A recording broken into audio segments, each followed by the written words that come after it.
à tous et à toutes, je vous souhaite un bon dimanche et je vous remercie de passer ces quelques minutes en notre compagnie. C'est la fin de l'année. Bon, je sais que c'est pas vraiment la fin de l'année, on est début novembre quand je filme cette vidéo, mais moi au mois de novembre, déjà même au mois d'octobre, j'estime que l'année est terminée et en général je le vis pas trop bien. J'ai beaucoup de mal avec les dates comme le nouvel an et mon anniversaire parce que c'est signe de temps qui passe et c'est signe de certains rêves toujours pas réalisés et d'une certaine anxiété pour l'avenir et de l'avenir qui n'est toujours pas là ou de l'avenir incertain. Bref. C'est très fumeux en ce moment dans ma tête, c'est très compliqué au niveau de mon anxiété et au niveau de plein de choses, parce que la fin d'année, j'aime pas ça, ça me fait peur, ça sonne comme la fin de quelque chose, et voilà, on passe pas un bon moment. La fin de l'année, c'est quand même un moment où je remets tout en question encore plus au niveau écriture et projet. Et c'est un moment où je n'arrive plus à voir la productivité que j'ai eue cette année. Cette année, niveau écriture, ça a été compliqué. Pas au niveau quantité, pas au niveau écriture, parce qu'au final, quand on y réfléchit, j'ai plutôt bien avancé. J'ai terminé plusieurs projets, je suis publiée l'année prochaine pour la première fois. Vraiment, il y a eu du travail. Mais il n'empêche que cette année, j'ai eu énormément de mal avec mon sentiment de légitimité, avec mon syndrome de l'imposteur, avec le fait de concilier travail et écriture. Je me suis sentie très très mauvaise en écriture cette année, je ne me sentais pas productive, j'ai eu énormément de projets que j'ai abandonnés, de projets en lesquels je ne croyais pas mais j'écrivais pour écrire. J'ai très mal vécu l'année 2022 au niveau écriture, en tout cas émotionnellement et personnellement, en plus de problèmes voilà, personnels dont je ne parlais pas et dont je ne parlerai pas. Voilà, ça a été un sacré marathon et d'un côté il est temps que ça se termine, de l'autre j'ai peur pour la suite. Cette année ça a aussi été un moment où j'ai un peu essayé de revoir ma façon d'écrire et où j'ai un petit peu abandonné l'idée de compter mes mots, l'idée de faire des stats, l'idée de faire des graphiques. Si jamais vous me suiviez encore l'année dernière, vous voyez, vous avez sûrement vu ça, mon bullet journal dont on va reparler. J'étais constamment sur le site du NaNoWriMo toute l'année pour avoir des graphiques, pour voir ma productivité et il se trouve que ces dernières années c'est quelque chose qui m'a fait beaucoup de mal parce que depuis que j'ai commencé à travailler, eh ben cette productivité elle a commencé à tomber plutôt que de descendre en flèche, elle a chuté. Ce qui est normal, mais ce qui est du coup était très difficile à voir tous les jours et à accepter. Donc du coup j'ai décidé que peut-être je peux me donner des objectifs de temps en temps, mais de ne plus me donner des objectifs en mots et surtout de ne plus compter ce genre de choses. Et puisque je ne comptais plus, puisque je ne regardais plus, puisque je ne faisais plus de graphiques, eh ben je n'avais plus aucun besoin de mon bugeot, puisque c'était la raison première pour laquelle ce carnet existait. Mais il y a également autre chose que je fais quand je panique en fin d'année, je me mets des objectifs impossibles à réaliser pour l'année suivante. En général, je fais ça un petit peu en pleurs, en pleine nuit, à écrire ah, l'année prochaine faut que je fasse ça parce que je l'ai toujours pas fait, ça faut que je fasse ça, faut que je fasse ça. Et heureusement que je me suis détachée de ce bugeot parce que du coup, je ne voyais plus ces objectifs impossibles à réaliser devant moi. En ce moment, niveau écriture, ça va un petit peu mieux. Je pense que c'est le fait d'avoir terminé deux petits projets qui m'ont bien plu ces quelques mois et également le fait que je serai publiée l'année prochaine, mais je me sens un petit peu plus légère, je me sens un petit peu plus calme, un petit peu plus posée, ce qui fait que maintenant, eh ben, ce qu'on va faire, c'est qu'on va regarder ces objectifs impossibles et voir lesquels j'ai réalisés. Il y a deux choses que ça va faire. Soit j'en ai réalisé aucun, je me souviens plus du tout de ce qu'il y a là-dedans, soit j'en ai réalisé aucun, et dans ce cas-là, oui, c'était des objectifs impossibles. Soit j'en ai réalisé plusieurs, parce que ça m'étonnerait que j'ai tout réalisé, plusieurs, ce qui montre que de 1, j'ai été productive cette année, et de 2, je n'ai pas besoin de me faire ce genre de liste pour être productive, vu que j'avais un petit peu complètement zappé que ça existait. Cette vidéo est aussi là pour vous dire d'être gentil et gentille avec vous. Vos objectifs, ils sont pas censés être comme ça. Vos objectifs, ils sont censés être atteignables. Si jamais vous vous mettez des objectifs et que vous n'arrivez pas à les atteindre, le problème ne vient pas de vous, il vient de l'objectif qui n'est pas le bon pour vous. Le but d'un objectif, c'est peut-être de vous motiver et d'être un tout petit peu plus dur que la moyenne, mais l'idée, c'est que vous soyez en capacité de les atteindre. Si vous ratez vos objectifs constamment, si tout le temps vous n'arrivez pas à les mettre en place, ça veut peut-être dire que de 1, les objectifs, c'est pas fait pour vous, et de 2, que ce sont des mauvais objectifs. Ce n'est pas vous le problème. Ils sont donc là. Comme vous pouvez voir, il y en avait que j'avais déjà commencé à remplir. Donc, peut-être qu'on a été un peu plus productif qu'on ne le pense. Première étape, lire 50 livres. Alors attendez, je vais ouvrir mon truc. Lire 50 livres, oui c'est fait. Je crois que j'en suis à peu près 70. Vous n'êtes pas obligé de vous mettre des objectifs de lecture. Moi ça m'amuse, moi j'aime bien. La lecture c'est encore quelque chose avec laquelle j'aime bien garder des traces et ce genre de choses, et des graphiques et ce genre de choses, parce que je ne me mets pas de pression au niveau de la lecture. Je suis là pour m'amuser, si ça plante, ça plante.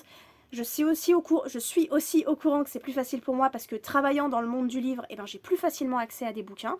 Et on rappelle que si jamais vous faites ça sur Goodreads, comptez vos mangas et vos bandes dessinées dans vos objectifs lecture. C'est de la lecture.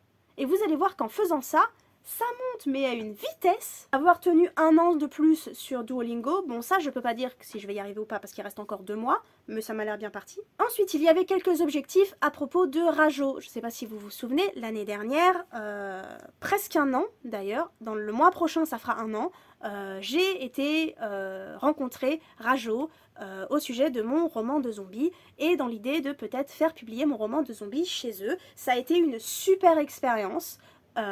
Qui m'a beaucoup retourné quand même et qui m'a beaucoup démotivée vers la fin, mais qu'au final était plus bénéfique que je ne voulais le voir. J'ai surtout vu l'échec du fait que je ne serais pas publiée chez Rajo avec ce roman quand ça s'est terminé, mais au final ça a été très bénéfique. Et donc du coup, il y avait terminé ma réécriture de mon roman de zombie, envoyer mon roman de zombie à Rajo, et enfin avoir un contrat pour mon roman de zombie. Bon, bah les deux c'est bon, mais pas le troisième. Ensuite, nous avons envoyer DM en maison d'édition, ça a été fait plusieurs fois cette année. Avoir un contrat d'édition pour DM, bon bah ça je pense que ce ne sera pas pour cette année. DM a été envoyé à presque 40 maisons d'édition, il me semble qu'on n'est pas encore à 40, on doit être à 36 ou 37. Et sur ces 36-37, il ne reste qu'une seule maison d'édition qui n'a toujours pas donné de réponse, et cette maison d'édition... elle n'en donnera pas en 2022, c'est encore dans un petit moment, c'est en mars je crois. Terminer le premier jet de mon roman de fées.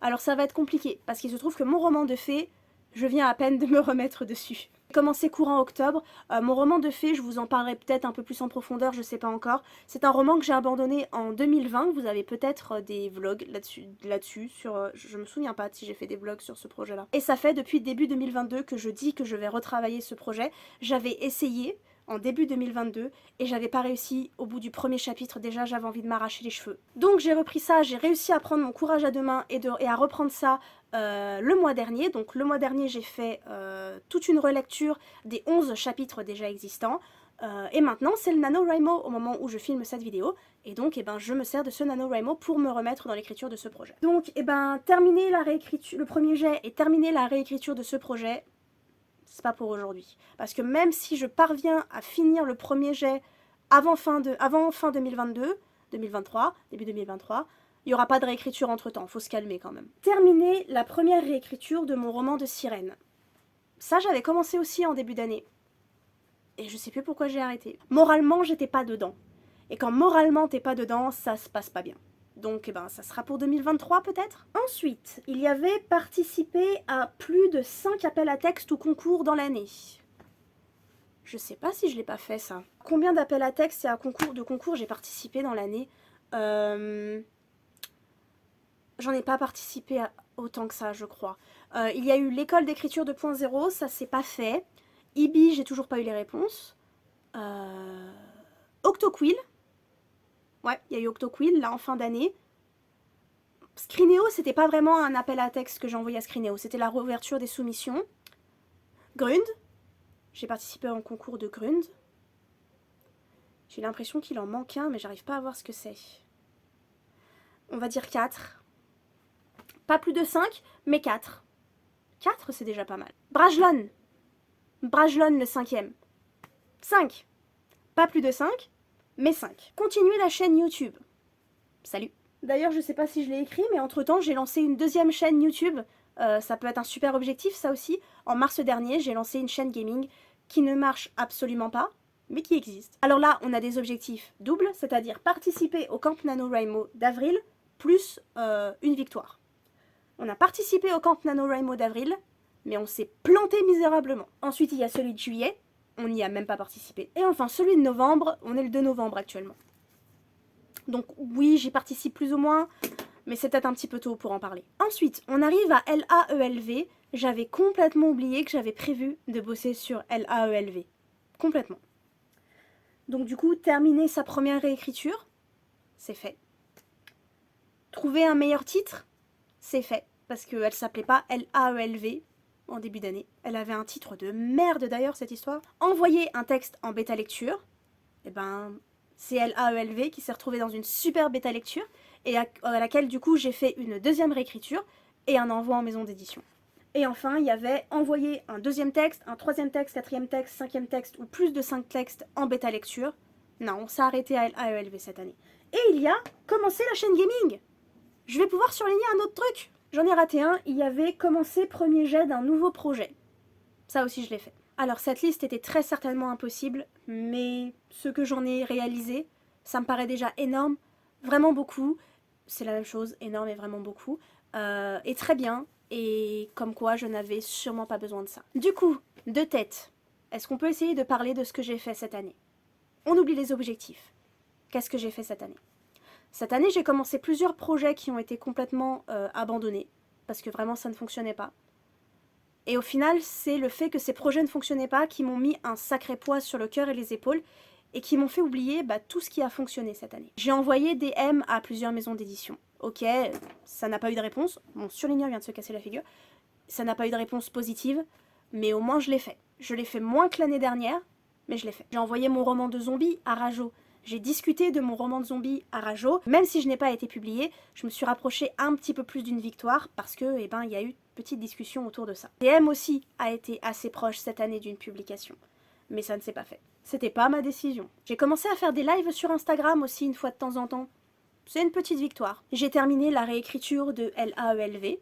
Je pensais pas que ça arriverait un jour et j'ai envoyé LAELV en bêta lecture, une nouvelle réécriture et ensuite aux soumissions de Screenéo. Croise les doigts pour l'année prochaine. J'ai envoyé une nouvelle à l'école d'écriture 2.0. J'ai envoyé une nouvelle à la maison d'édition IBI pour un appel à texte. On croise les doigts. J'ai écrit une novella pour la première fois pour les éditions Octoquill. J'ai enfin réussi à commencer et à terminer en tout cas le premier jet d'un roman jeunesse. J'ai envoyé mon album jeunesse aux éditions Grund pour leur concours et appel à texte. Et on en a déjà parlé, mais ma nouvelle sur le thème de la sorcellerie végétale a été acceptée par les éditions Imaginarium et sera donc publiée dans une anthologie probablement du même nom, sorcellerie végétale, l'année prochaine, en avril. Alors ouais, peut-être que je ne t'ai pas vraiment écouté, mais je pense que je me suis plutôt bien débrouillée cette année. On essaye de faire tout aussi bien l'année prochaine. Merci beaucoup d'avoir regardé cette vidéo, j'espère qu'elle vous a plu, je vous souhaite un bon dimanche. N'oubliez pas s'il vous plaît de commenter, parlez-moi de votre année d'écriture, de vos objectifs, ce que vous pensez des objectifs, votre relation avec les objectifs, ce que vous avez fait cette année. Sachez que si vous avez fait plus que moi, vous êtes génial. Si vous avez fait autant que moi, vous êtes génial. Si vous avez fait moins que moi, vous êtes génial. Parce qu'en fait, écrire c'est génial. Et ça devrait pas être une question de quantité, ou même parfois même de qualité. Ça devrait juste être une question on écrit et c'est déjà pas mal. Donc n'oubliez pas de liker, partager, commenter, de vous abonner si ce n'est pas déjà fait. Je vous souhaite un bon dimanche. Je vous remercie d'avoir passé ces quelques minutes en ma compagnie. Je vous embrasse et je vous dis à la semaine prochaine.